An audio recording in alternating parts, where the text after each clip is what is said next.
સમાચાર વડોદરાથી સામે આવી રહ્યા છે, જેમાં વડોદરા ખાતે સેન્સ પ્રક્રિયામાં વર્તમાન પ્રમુખ છે તે પહોંચ્યા છે। સેન્સ પ્રક્રિયામાં વર્તમાન પ્રમુખ પહોંચ્યા તો વર્તમાન પ્રમુખ ડોક્ટર વિજય શાહ સેન્સ પ્રક્રિયામાં પહોંચ્યા, જેમાં પ્રમુખ ડોક્ટર વિજય શાહે નિવેદન આપ્યું છે। તેઓના નિવેદનો સામે આવ્યા છે, જેમાં ભાજપના આ પર્વમાં તમામ કાર્યકર્તાઓ ભાગ લઈ શકે છે। તમામ કાર્યકર્તાઓ દાવેદારી કરવા માટે સ્વતંત્ર છે।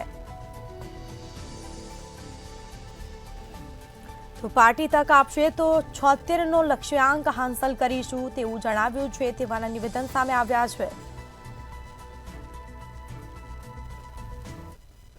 સવારમાં 9:30 વાગ્યાના વડોદરા કાર્યાલય પર આવ્યા છે।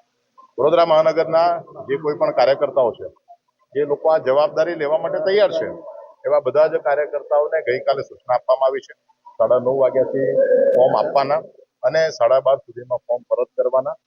કયા કયા પ્રકારની રિક્વાયરમેન્ટ માટેની એની સંપૂર્ણ માહિતી સાથે બધાને માહિત કરવામાં આવ્યા છે અને મોટી સંખ્યામાં કાર્યકર્તાઓ એ પ્રમુખ પદ માટે પોતાને લાયક ગણતા હોય તેમને ચોક્કસ ફોર્મ ભરવા જોઈએ।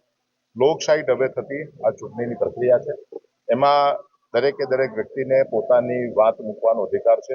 દરેક કાર્યકર્તા જે પોતે એવું માને કે ભાઈ વડોદરા શહેરમાં આવનારા સમયમાં 2025નું કોર્પોરેશનનું ઇલેક્શન, 2027નું વિધાનસભાનું ઇલેક્શન, આ 3 વર્ષના સમયગાળા દરમિયાનમાં જે પાર્ટીનો વ્યાપ વધારી શકે, વડોદરા શહેરનો વિકાસ કરી શકે એવા લોકોને ચોક્કસ આજે આ ફોર્મ ભરવા માટેની તક આપવામાં આવી છે।